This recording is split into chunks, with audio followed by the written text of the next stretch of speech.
Conway Twitty, whose real name was Harold Lloyd Jenkins, was born September 1st, 1933, in Friars Point, Mississippi.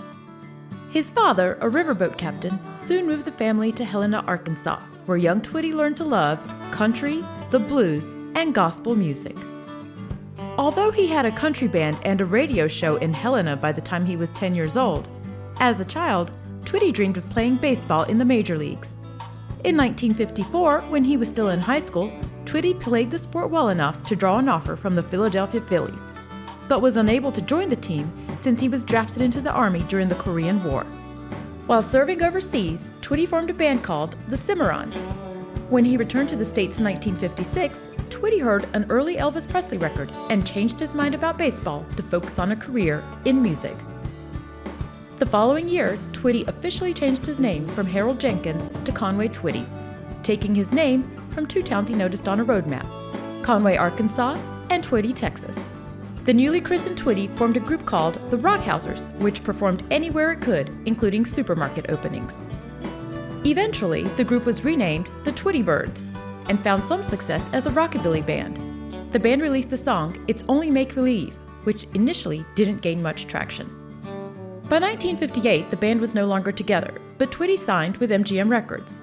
At this point, It's Only Make Believe exploded on the charts and would go on to become one of the year's biggest-selling worldwide hits, eventually selling over 8 million copies. It's Only Make Believe, and here is Conway Twitty. My hopes and my dreams come true. My life I did for you. My heart a wedding ring. My all. The song featured vocal support by Presley's backup singers, the Jordanaires. Twitty continued to top the pop charts from 1958 to 1961. He also appeared in a few low-budget teen films, such as Sex Kittens Go to College. I got a gal, Miss Mamie is her name. She don't love me, but I love her. Twitty's rock and roll fame arrived suddenly and disappeared just as quickly. By the beginning of 1961, his singles had stopped charting in the top 40. Since his original love was for country music, in 1965, Twitty walked out in the middle of a concert at a New Jersey nightclub and decided he would become a country singer. 3 years later, he scored his first top 10 country single, The Image of Me. That hit was followed by his first #1 country hit, Next in Line. And just look at the teardrops she's cried. Conway Twitty soon became one of country music's most prolific songwriters, scoring yet another #1 hit with 1970's Hello Darlin'. How am I doing? I'm doing all right. Twitty drew from his gospel and blues roots, adding their subtle influences to define and expand the limitations of country music. In the early 1970s, Twitty's lyrics became more suggestive and controversial. As I taste your tender kisses, I can tell you've never been this far before. The hit, You've Never Been This Far Before, spent 3 weeks at #1, despite being banned by many radio stations, making Twitty country music's first adult contemporary star. Twitty also recorded many successful duets with country superstar Loretta Lynn. The pair received the Country Music Association's award for Vocal Duet of the Year for 4 consecutive years, from 1972 to 1975. The duo regularly toured together and shared business interests. In 1975, Twitty scored his 12th country #1 hit with Linda on My Mind. Now I'm lying here with Linda on my The song spent 8 weeks on the charts. An astute businessman, Twitty owned a music promotion company, a large slice of real estate, a burger chain, and a theme park called Twitty City that included the Conway Mansion. Twitty City, which opened in 1982, became one of Nashville's biggest attractions, drawing fans eager to visit Twitty at his home from all over the world. More often than not, Twitty himself would greet his fans and welcome them into the park. In 1981, as Twitty exited his tour bus, he slipped and fell, hitting his head against the steps. Friends, bandmates, and family members believe that Twitty suffered an extreme change in personality after the incident.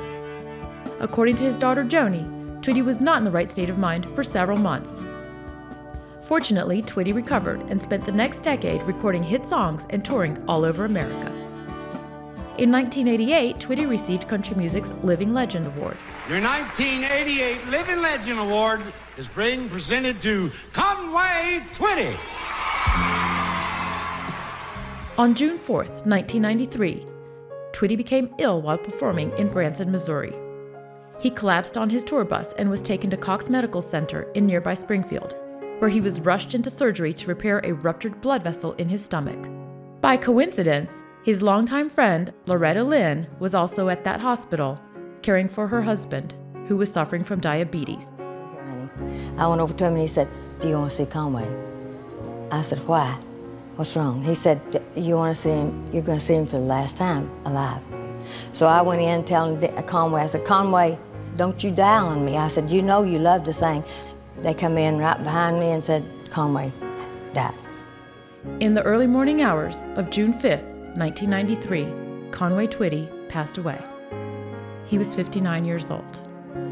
He was buried at Sumner Memorial Gardens in Gallatin, Tennessee, in a red granite vault under the name Harold L. Jenkins. 2 months after his death, Twitty's last album, Final Touches, was released. Sadly, family squabbles over his mass fortune drove the Twitty empire into ruins. Twitty City was sold and soon demolished.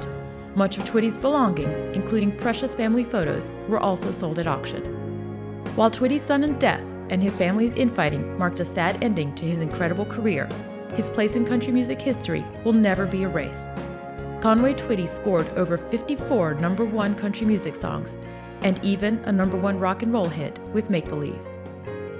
While Elvis Presley may have been crowned the king of rock and roll, Twitty's fans find it fitting that Conway Twitty is regarded as the high priest of country music.